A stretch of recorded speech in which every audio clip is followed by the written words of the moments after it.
যেই দিন আল্লাহ পাক রব্বুল আলামিন আমাদেরকে প্রশ্ন করবে, তোমরা দুনিয়াতে কি আমল করেছো, আমাদের কোনো জবাব থাকবে না। কারণ হলো বর্তমান জামানায় আমরা মৃত্যুর জন্য যতটুকু প্রস্তুত প্রয়োজন ততটুকু আমরা প্রস্তুত নয়, ঠিক না বেঠিক?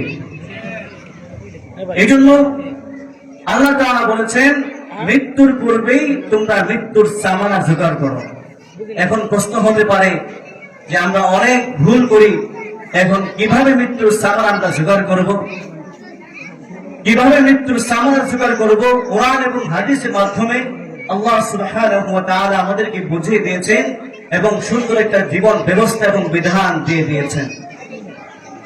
আমি আপনাদের সম্মুখে আরেকটি আয়াত তেলাওয়াত করেছি, قل يا عبادي الذين اسرفوا على انفسهم لا تقنطوا من رحمة الله।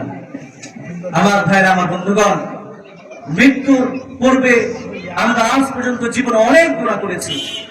এই গুনাহ নিয়ে তো আমরা মৃত্যুবরণ করতে পারবো না। কিভাবে আল্লাহর কাছে আমরা ক্ষমা চাইবো? এই আয়াতের মাধ্যমে এই জিনিসটা ইনশাআল্লাহ আমরা অনুধাবন করার চেষ্টা করব। আল্লাহ তাআলা বলেন, قل يا عبادي الذين اسرفوا على انفسهم لا تقنطوا من رحمة الله। আল্লাহ তাআলা বলেন, আমার ভাইরা, একটু লক্ষ্য করে দেখুন, আল্লাহ তাআলা কুরআনুল কারীমে বলেন, ইয়া ইবাদিয়াল্লাযীনা আসরাফু আলা আনফুসিহিম লা তাকনাতু মিন রাহমাতিল্লাহ।